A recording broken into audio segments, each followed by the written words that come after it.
This is TWiT. I'm Jason Howell. How do you thank your hardworking team? Well, with a Club TWiT corporate subscription, of course.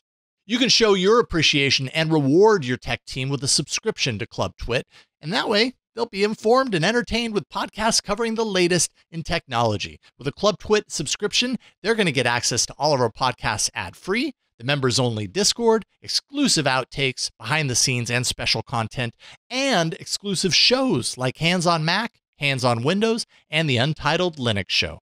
Go to twit.tv/clubtwit and look for corporate plans for complete details.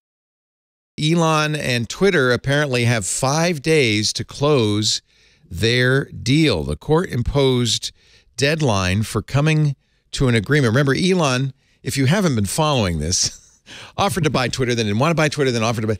Anyway, the last thing in this off and on relationship is Elon says, all right, fine, because he didn't want to go to court, apparently. I'll buy it. And now the court said, all right, we're going to put off the trial, which was scheduled to bring in last week, for 1 month, but you have to come up with a deal by the 28th.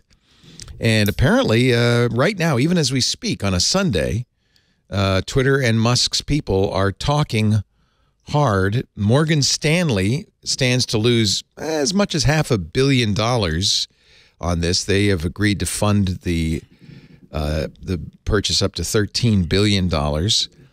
But the biggest story is that one way or the other, lots of people are going to be out of work. Twitter has said, we're going to fire 25% of our staff. Elon now has said, I'm going to fire 75% of the staff. What if this closes, and I imagine they have to get regulatory approval, but if this closes and suddenly Elon Musk is running Twitter, what are the prospects for this company? Harry, what do you think? I should say there's also these stories about the feds being nervous about Elon Musk's role as like a global player. He's being investigated, right? And a guy who seems to be talking out solutions to the Ukraine war on Twitter and so forth, and who has a close relationship with China because of Tesla. So that's yet another monkey wrench. This came out in the court filings.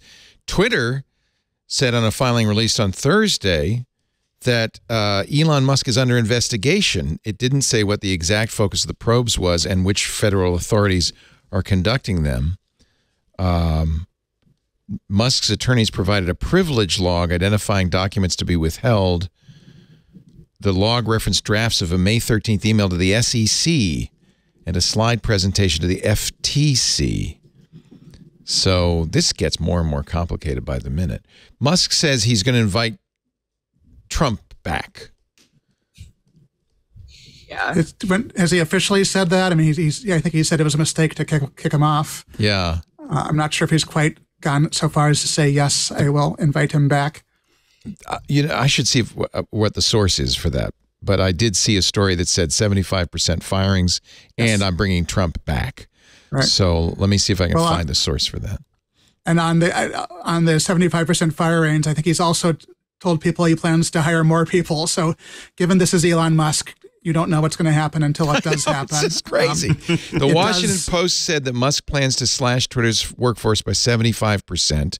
Musk, this was, I guess, in the presentation that he gave to potential investors. So when he was looking for funding, Twitter executives themselves say 25%. It does feel like Twitter would probably be fine with fewer people, maybe a lot fewer people. I think even if it could be run well with 75% fewer people would be incredibly bruising for it to happen. And presumably if your goal is to keep the 25% who are most important and best, this experience might be so traumatic for them. A lot of them will leave too. I certainly, one of the primary things I'm concerned about is essentially the possibility that Twitter, which actually has made a fair amount of progress in terms of managing it, so it's a little bit harder to be a horrible troll on Twitter than it once was, that they'll lose all that progress they made. And yes, maybe it will be a place where free speech flourishes, but in a way which will leave anybody trying to be constructive way less inclined to be there, and it will hurt everybody. Forget Trump. Is he going to bring Ye back? That's really what everybody cares. No, I'm not. I'm kidding. Louise, do you have an opinion on all of this? Yeah, I mean, I have two things to say. I think one, Harry is really right that a lot of this looks to me and feels to me and smells to me like Elon trying to find ways to get out of the deal, right? Still, so I think, even with him changing his tune. Yeah, I still think that a lot of this, especially when you have really high paid lawyers involved and you have someone like Elon, like I just think who's leaking this information and why is a good question. And then I think on the second front about a potential, national security investigation, I think that there's, good reason for that. And we shouldn't dismiss that. For example, fairly recently, I think that the story didn't get as much attention as it deserved. Elon Musk wrote an op-ed in the Cyberspace Administration of China's quarterly journal. That's literally the propaganda department. And he wrote like a nice little article in that journal. Well, Elon has to love China. They're a big customer for Tesla automobiles. They're even made in China. In fact, I've heard Tesla owners say the best, if you want to get a Model 3, get one made in China. They're much better than the ones made in the U.S. Right. He has a lot of business interests. Like he's not, he said all sorts of stuff about Ukraine, about U.S. politics. And, the only thing we've really gotten him to say about Chinese politics is like, maybe it wouldn't be so bad if like Taiwan and China were reunited. Right. That's his opinion, right? That's the official CCP position, right? I think the only thing he's willing to say is that might not make everyone happy. It might cause World War III, but, well, just compared to the way he talks so freely about other topics, it's phenomenal. I mean, it's just phenomenal. According to Bloomberg, one of the issues in the negotiations with Twitter, Musk wanted to reserve his right to file a fraud lawsuit after the sale goes through over his claims the platform's executives misled him. So maybe that lends some credence to what you're saying, Louise, that he doesn't really want to buy it. This is more just messing around, slowing it down, perhaps. He doesn't want to go. One thing he doesn't want to be is deposed, I would imagine. Right. The offer to buy Twitter came the day before he was scheduled for depositions. There may also be issues with some of his messages. Remember, in Discovery, his text messages were released. There is some question about the text messages he might have exchanged with Mudge, Peter Zatko, the whistleblower Twitter executive who was fired and then said Twitter was doing a terrible job and wasn't secure. It's a mess. Can you make any sense of this, Lou?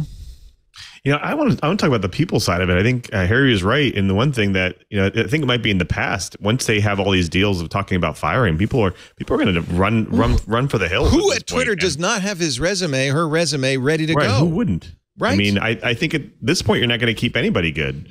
So, I think it's time to just clean house at this point. Yeah, at least a quarter of you are going to be fired. Maybe 3/4. That's the other question is, maybe there's some excess. Maybe there's some fat. But firing 75% sounds like you would lose a lot of the security and safety and user safety people. Like, I hate to say it, the fat's probably staying. It's the fat that's going to stay. The developers, the people that are going to leave, they're the good people, right? The people that are worried about, being at a company that's not going to be run well. So I think that's the thing. People who are worried about their jobs are probably going to want to stay to see how long they can keep it, right? Actually, the other thing that go ahead. Sorry, I was going to say the other thing that's a little confounding is at the same. Excuse me. At the same time he's doing this, he's talking about how Twitter should be the foundation for an everything app that doesn't just let you send out tweets, but lets you do everything else you want to do on a smartphone. And it's a little hard to resolve that desire with the desire to be 75% smaller staff-wise. Yeah, he thinks there could be a WeChat-like app in the United States. He wants to call it X. I have to say, some of that may just be more hype about why you should lend me money so I can buy this thing, as opposed to something he really thinks can happen. Louise, do you think you could create a WeChat in the U.S.? Probably not. And I think that I've never heard Elon say anything convincing otherwise. Like, of course, like, who knows? But I think a really convincing argument is that Western consumers have credit cards and they learn to use the internet through their browser. Whereas the whole like concept of a super app is around like WeChat and Alipay, right? So like you pay through those apps. So once you're like have people's credit card information, it's a lot easier to add like doctor's appointments and e-commerce and all of these other things, or like, booking a table at a restaurant, right? You can like sort of pile that all on, especially to people who aren't used to opening their browser. But it's like we have credit cards, we have big banks, like people still like to shop through their browser. So I don't know. I've just never heard Elon like actually articulate anything in response to those arguments or say like, why is now the moment to bring a super app to the US, right? Like what would that add? I already have Uber. I already have the Amazon app. Like, well, we'd have one app, right, to rule them all. Yeah, Amazon's not going to let that happen. Yeah, right. Amazon's the one going to create that, not Twitter. Of course, we've seen Meta basically try to turn all his apps into something resembling an everything app, Facebook and Instagram and WeChat, and they tend to launch this stuff, especially on Messenger, and then give up on it after a while because it turns out that people want to use Messenger to message, not to do anything and everything.